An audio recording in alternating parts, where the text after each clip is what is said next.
Afternoon. Welcome to everybody to our very first Zoom Getting to the Point for the Edward M. Kennedy Institute for the United States Senate. We are so delighted that for our inaugural Getting to the Point by Zoom that we have an absolutely phenomenal first guest, and it's Chairman Richie Neal, Chairman of the House Ways and Means Committee. Chairman Neal is not only a great friend to this institute, he was a wonderful, marvelous friend to Senator Kennedy, so we are so thrilled to have him. Chairman Neal is deeply involved in not only the COVID response, but really in through his House Ways and Means Committee in everything that touches and impacts families and the compassionate response to this, to the COVID response, but to working families in the Commonwealth and around this country. He has been working diligently on the CARES Act that was recently passed. He is going to talk to us about that today, and we can't wait to hear about it. We're so thrilled also to have Stephanie Murray here with us today. We all open our inbox and read Stephanie and Politico Playbook first thing every morning. Stephanie, thank you for being here. I could go on and on about Chairman Neal, and I'm not going to because I want to kick it over right now to hear from him and to hear from Stephanie. And thank you all for joining us today via Zoom. Good afternoon, and thank you so much to the Kennedy Institute and for everyone who is joining us this afternoon. Thank you especially to Congressman Neal for being so generous with your time. My name is Stephanie Murray. I'm the author of the Politico Massachusetts Playbook, and it's really just my pleasure to be here, especially to kick off this new version of the Institute's forums as we all kind of get used to our lives online. So I'm glad to be here with you all today in this new way. But that's enough for me, so I'll just open it up to Congressman Neal if you'd like to offer some opening remarks and get us started. Thanks, Stephanie, and I want to say a special word of warm thanks to Vicki Kennedy and to the EMK Institute. You all know of my high personal and professional regard for Teddy Kennedy. I have modeled part of my legislative career on his argument that we were to be advocates for the people of Massachusetts, but just as importantly for the people of the United States. In addition, I think that we were both of the same opinion as it related to sometimes complicated legislation, and that was that we were not meant to entertain the American people, we were meant to inform them, and that's part of the legislative mission that I think the two of us found with great consistency. Vicki mentioned, as a supporter of the EMK Institute and a believer, this was an extraordinary legislative life, and I think that history has an instance where that institute reminds us all of the time about the significance of substantial legislative achievement and how important that is. I also want to offer my condolences at this time to the Kennedy family on the passing of Maeve Kennedy Townsend and her son Gideon. I know the tragedy that the family is witnessing, and we all wish to offer our best at this difficult time. So Congressman Neal, to get us started, I'd like to just kind of take your temperature in a way. You started as chairman of the Ways and Means Committee. I mean, it's been a whirlwind couple of years. We had an historic government shutdown, an impeachment trial, and now a global pandemic, probably the most disruptive thing any of us will experience in our lives. So how are you feeling right now, and how are you seeing your role as the chairman of such an important committee in Congress? Well, I'm a great advocate and believer in the institutions of American public life, and I understand fully the legislative responsibility that we have, and the Ways and Means Committee wrote much of the CARES Act in careful consultation with Speaker Pelosi. Recall that the Ways and Means Committee has responsibility for tax, trade, tariffs, Medicare, Social Security, pensions, and management of the public debt. So our responsibilities are broad. It is an esteemed position that one gets to hold in the House of Representatives. And I think the CARES Act reflects not only my personal interests, but also, again, a long legislative history as to how we should respond to this pandemic. I worked very closely with phase one with Speaker Pelosi and Secretary Mnuchin. We were at it late into the night in the Speaker's office, back and forth on the phone with the Secretary. We had, I think, bold authorship of phase two and phase three. And I will say to those who have dialed in that there is likely to be phase four and probably phase 5 as well. Phase 3 has been described as stimulus. More accurately, the description, I think, should have gone along the lines of really stability and relief. And there are parts of that really complicated response that we had, but I didn't do this just in a fly-by-night effort. I went back to individuals who have long, successful legislative careers and influence in understanding the parameters of an issue of this magnitude. So I immediately sought out advice from Bob Rubin, who had been Secretary of the Treasury during Bill Clinton's years. Bob, as you know, he managed the Mexican debt crisis. Janet Yellen, former chairwoman of the Federal Reserve Board. Hank Paulson, who guided the Bush administration through after the financial collapse of 2008.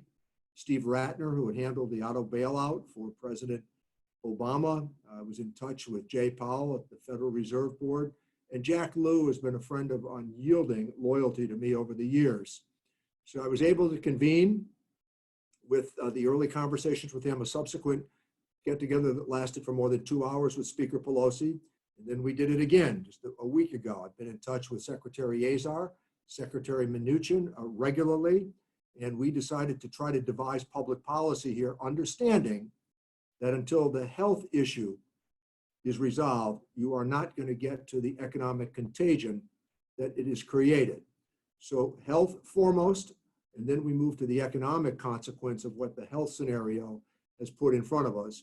But I think relying upon people who, in this instance, as you notice, those who stand behind the president every day for the briefings, they're careerists. These are individuals who have great credibility in this conversation. And I think relying upon those who have experience and career responsibilities is really important, Stephanie. Well, everything you just said is really just piqued my interest, but could you talk about the role of the federal government in this whole crisis, and how you think that the federal government is doing? You know, we see this push and pull almost every day with President Donald Trump talking about the health crisis versus the economic crisis and being hopeful to get the economy and the country back up and running like normal. You know, the past deadline for that was Easter. That's passed, as we all know, and things still aren't back to normal. So do you think that the federal government is doing a good job right now handling this? I think that implementation was slow. I think that there were confusing messages that came from the administration. I would go back to the New York Times story that appeared in the last 24 hours, and it's well sourced and well documented. But I also think there's another very important consideration here. It's called the national principle. And that is, when the outbreak occurred first in Washington state, we did not say in America, this is a Washington state problem. We said this is an American problem, and our response has to be based upon an American belief in the national principle. So we were able to rush aid to the state of Washington. I think that Governor Inslee gets credit for what he was able to do by taking this seriously immediately. And as you can see, the situation seems to have plateaued in the state of Washington, seems to have plateaued in the state of California. I think that Governor Cuomo has done a pretty good job in the state of New York on this.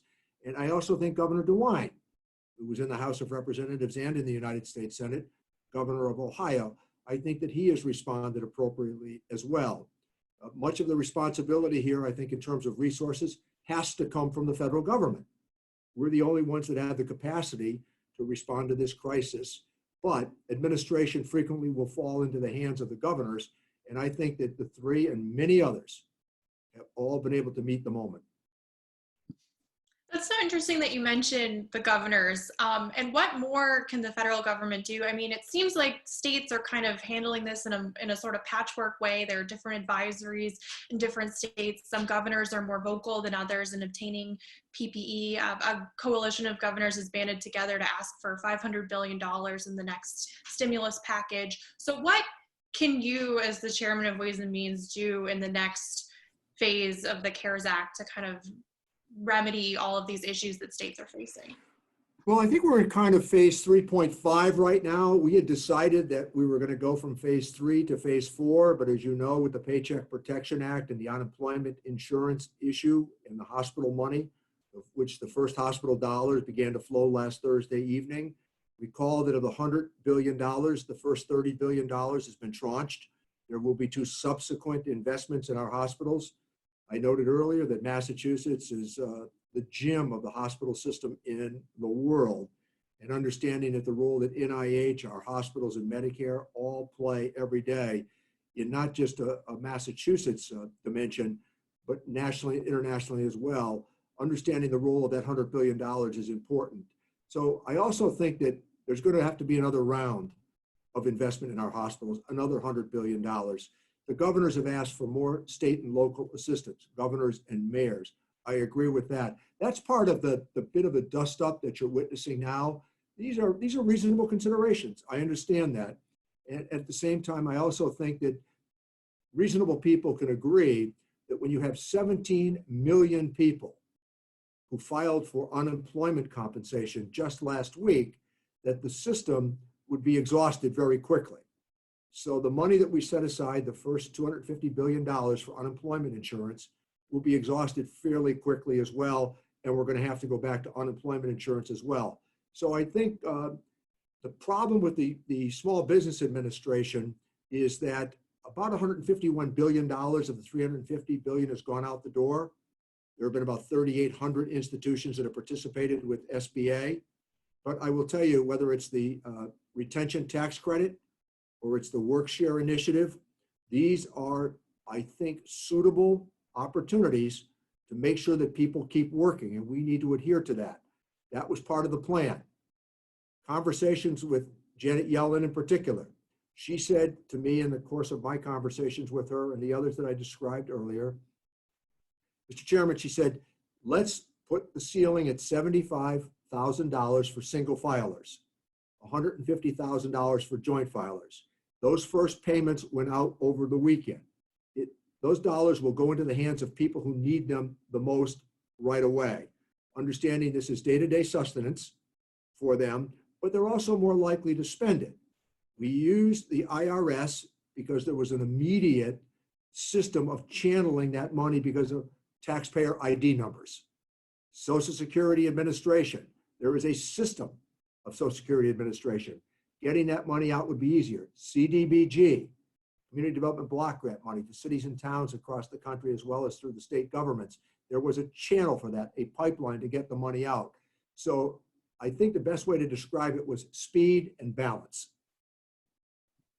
And so even as checks are starting to hit bank accounts from this phase, we're already talking about what's coming next. So for viewers watching, what should we be looking out for in the next iteration of the stimulus package, or maybe even the one after that? Well, I think you're going to be looking at rebuilding the safety net once again. So I think there's going to be an additional round of help for those we just described at $1,200 and $2,400 for joint filers. But I also think that there's going to have to be more money for the unemployment insurance system. And not to miss the point that the people on the front lines, I mean, it's remarkable. I live across the street from Bay State Medical Center in Springfield. It is the largest employer in Western Massachusetts, along with other area community hospitals. They are on the front lines. Mercy Hospital, the Sisters of Providence, they couldn't be but 3 blocks from where I live as well. And yesterday, as I was hearing the horns honk and the banners waving, I walked down to the end of the street, and this spontaneous outpouring of goodwill toward what's going on inside of those hospitals is astounding. But they need more protective equipment. They need more ventilators, and they're going to need more assistance. We just published this morning the dollar allocations for the hospitals in Western and Central Massachusetts, and they're going to need more money. There's no doubt about that. They're on the front lines. These doctors, nurses, and healthcare professionals, they're providing heroic work, and assisting them is part of our obligation in Congress. And so to get the rest of this aid done in Congress, how are you looking at doing that when even being together in a room for members of Congress might be a safety hazard? I mean, I think we all saw the photos and videos of votes happening when people sitting up where they don't usually sit. So are you looking at remote voting or voting again in shifts to keep a safe social distance? What's the plan here? Many of those discussions, as you know, are underway and how best to do it. Now, the simplest answer would be something that I'd like to think that I learned quite well along the way, with long legislative history. It's called an arcane procedure. And that arcane procedure is really just to let the measure pass if you find agreement, called unanimous consent. I was there on that Friday morning, led the debate on the Democratic side, and was a bit surprised that there was anybody who could object to the procedure that was in front of us, given the fact that the Surgeon General and Tony Fauci and Dr. Burke were saying to us, you need to get this up and going right now. I think that the speaker was about maybe a row in front of me. We were practicing the 6 feet of social distancing, but it was a bit louder than the conversations we usually have. And we thought that that procedure of unanimous consent was appropriate to the moment. All that means is if there is no objection, legislative sessions can bring the matter to the floor and pass it. And I think that we could still do that again once the speaker and the administration reach an accommodation, which I expect will happen in the early days of this week. It's just, you know, in the political environment that we're in, it's hard to imagine, you know, things reaching a unanimous consent. Especially, I mean, Congress acted so quickly compared to other things to get this wave of the stimulus package passed. So do you feel like the coronavirus pandemic has brought members across the aisle and of the different factions of the party together? Is this kind of, does it feel different to you legislating in this environment? This calls for a moment, Stephanie, of goodwill and trust. And those, by the way, were items that both sides embraced when I went to the House of Representatives. And the men and women of goodwill were usually the ones that got things done. And they weren't those that were usually pining, as you know, for media attention. They were much more interested in getting USMCA done, getting the Secure Act done, getting the CARES Act out the door. And that generally means that I think it's a pretty good idea to hold some of our criticisms. There's plenty of room for criticism, but when you find yourself constantly criticizing the other side, it's harder to find an agreement with them at a perilous moment like this. Not that criticism doesn't make us better, but in a moment like this, once you define the problem, you also have to define the solution. So I think that the conversations that the speaker and I had on that Thursday night about 3 weeks ago with Secretary Mnuchin, it actually harkened back to a different time. And I've got a good relationship with him. And he said to me, for example, he said, you know, Mr. Chairman, if you get USMCA done, I guarantee you we'll go to infrastructure. That's got to be part of phase 4. So when the speaker and I were on the phone back and forth with him, we said, we'll call you back. He said, I'll call you back. Can you live with this? Can you live with that? And it really harkened to me to a different time when we actually did that kind of legislation. We were determined to get an outcome. And I think that conversation did highlight that people that can sometimes differ on a wide range of issues also can find agreement with the threat that America faces in this pandemic. So could you tell us a little bit more about that process, you know, meeting late at night or talking on the phone late at night to get this all hashed out? What exactly was your role kind of in the day-to-day to getting this phase done? Well, I think that I've had the speaker's ear in these deliberations and these conversations, largely because we've served together for a long period of time. And I also think the advantage that Republicans have and the administration have in dealing with Speaker Pelosi, they all know she can deliver her caucus, which is really no small matter. I know institutionally people would say, well, that's, you know, she should be able to do that. Modern politics, as you know, it doesn't reward the political party system as much as it rewards individual players. And I think that as she asked me many times about technical questions, she spoke to me about a number of issues. I did suggest, for example, that we give community banks some room. They generally would be the group that would have the best working relationship with small business. And they got caught up in some of the reforms of 208. So I suggested, based upon some advice that Bob Rubin gave to me, he said, look, use the intermediary of this community banker. It'll get the money out the door fast. And the speaker agreed with that. And that likely will be something that the administration is receptive to as well. So I do think that there has to be give and take to legislative life. And I'm going to give a pretty accurate description right now of legislative life. Democrats control 1/2 of 1/3 of the federal government. That's the reality. But the 1/2 of the 1/3 that we do control is the House of Representatives. So to get an agreement, you can't run past us. And I think everybody's figured out you can't run over her.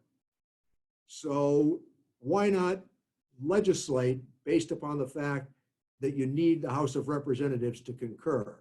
And I think that, again, good negotiators at moments like this are really important. And that doesn't mean you're an accommodationist.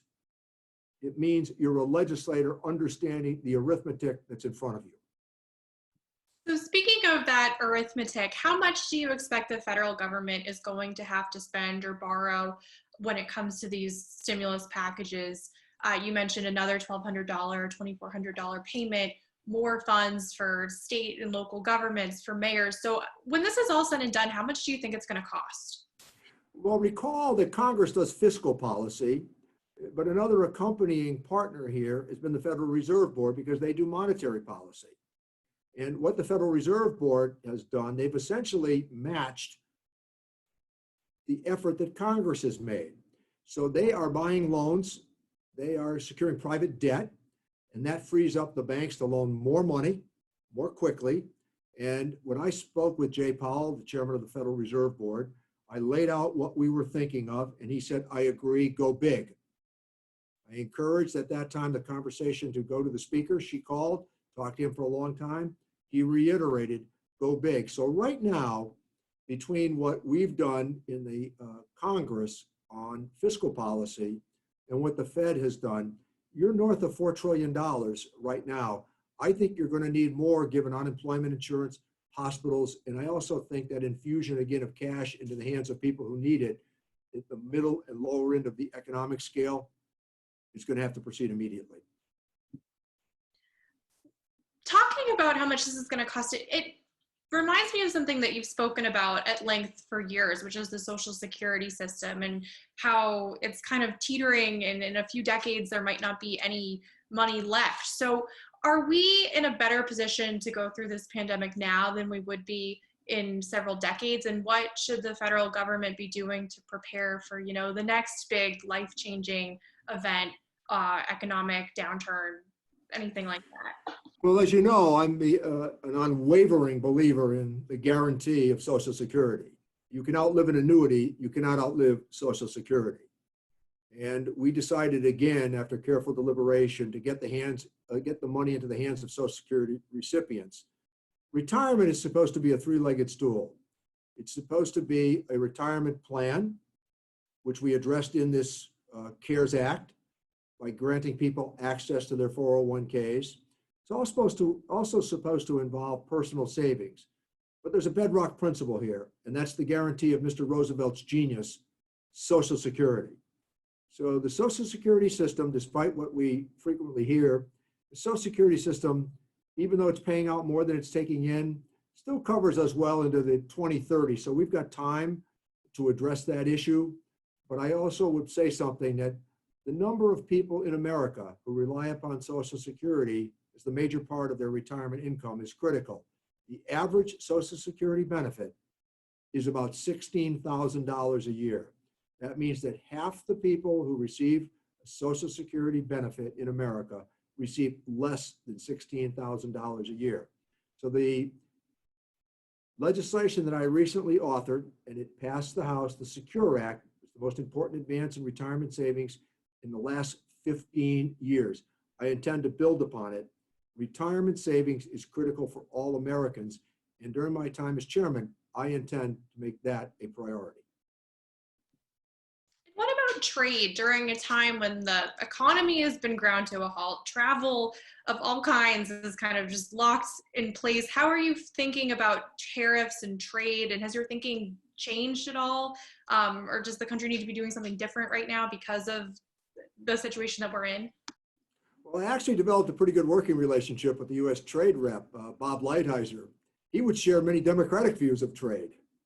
And anybody who said that in the House of Representatives that we were going to get almost 380 votes for a trade agreement, you would have said not long ago, well, next stop for you is Bellevue. And instead, after months, a year of negotiating with Bob Lighthizer, we were able to put together a hemispheric trade agreement that involved me negotiating with Prime Minister Trudeau, President Lopez Obrador, traveling to Mexico City and to Ottawa, and to have a trade deal, the redoing of NAFTA, a hemispheric agreement that was endorsed by the AFL-CIO and the Teamsters Union, as well as the American Chamber of Commerce, will be one of the highlights of my career. And I can tell you something else that I think is interesting. Massachusetts is heavily dependent upon trade. We've got a first-rate healthcare community. We've got a first-rate tech sector. We handle our own as it relates to manufacturing. But Massachusetts, given the ocean and given that airport, and then the regional airports as well, we are a trade-dependent state. More than a third of our economy in Massachusetts is trade-related. So shaping these agreements so that they accommodate all parts of the American family needs to be very important. I also think that it's one of those interesting debates you go into, because this administration in Washington, they share more Democratic views of trade than Republican views. But it's interesting, and I think it's something that you should maybe take a look at as a good reporter, and that is the perspectives on trade are changing in America. This has been one of those moments when people are beginning to question how we might build better trade deals going forward. And on that note of Massachusetts, I want to talk about something that happened in your district that's kind of ongoing, and that's the tragedy that's unfolding at the Holyoke Soldiers' Home. A number of veterans have passed away from the coronavirus. Dozens of the staff are infected with the virus. The governor has opened an independent investigation. Attorney General Maura Healey opened an investigation, and now the federal government is opening an investigation as well. So I just wanted to check in with you about that and what accountability at the Soldiers' Home is going to look like. And I know that you have a personal connection there. So if we could just talk about that for a few minutes. Well, the Soldiers' Home, I'm a frequent visitor there because my uncle Bob Garvey has been there for a while. And the mayor that I started my career with, Bill Sullivan, in Springfield, he's there, but I have many friends there. And I would also highlight, if I could, for anybody who's paying attention today, the front page of the Springfield Republican has a very moving story this morning about Tony King, who died of the coronavirus at 102 years old. He was part of that team that back in the 30s with Judge Keyes and others that were on that team, they refused to participate in a Little League World Series because Bunny Talifaro, an African-American, would not be allowed to play in North Carolina. And the Gary Brown column this morning, the story about Tony King and his years at the Soldiers' Home is a moving story, and it's a lesson for all Americans. That's years before Jackie Robinson came to play for the Dodgers. It's years before Dr. King's I Have a Dream speech. There are a lot of men and women on the ground that were doing a pretty good job. And Tony King at that time was barely out of his teens. So I think the story is pretty moving, but my uncle has been tested positive. But the Soldiers' Home is a unique institution. It has some federal obligation, but overwhelmingly, it's the state of Massachusetts that administers the Soldiers' Home in Holyoke. Many people think of it as a hospital. It's really a residence. And the proximity, particularly in the dementia unit, you can see sitting next to each other how the contagion would spread very, very quickly, and it did. So I talked to Governor Baker extensively about this a number of times, and Maura Healey, as you noted, is opening an inquiry. The U.S. Attorney is opening an inquiry. A lot of people at the Soldiers' Home have died. I've been in touch with the staff, the nurses, and others. We've talked back and forth, and even though it's not a federal responsibility, I was pretty helpful to the Soldiers' Home, which Vicki would appreciate, because Teddy and I were believers in earmarking, and we were able to earmark some support over the years for the Soldiers' Home in Holyoke. And I think that, again, this is a residence for those men and women who live at that facility. And so this is bringing us close to the end of our conversation. And so I just wanted to give you a few moments to make any points that I didn't ask you about or things that I forgot to ask. Well, I think that, again, the national principle should be foremost for all of us here. And the national principle is that we don't check on what the geography of the country is as to who's being impacted. We don't ask about anybody's race or gender or any of those issues. This is an American challenge. It's an international problem, an American challenge as well. And I think applauding the first responders, those workers on the front lines, those who should remain in our prayers. And I'm always grateful to academic institutions who live out history, as does the EMK Institute, and a lifelong friend in Vicki Kennedy, who is, in my mind, one of the most important holders of an American legislative memory, and that's Teddy Kennedy. Well, thank you so much, Congressman Neal, for being so generous with your time.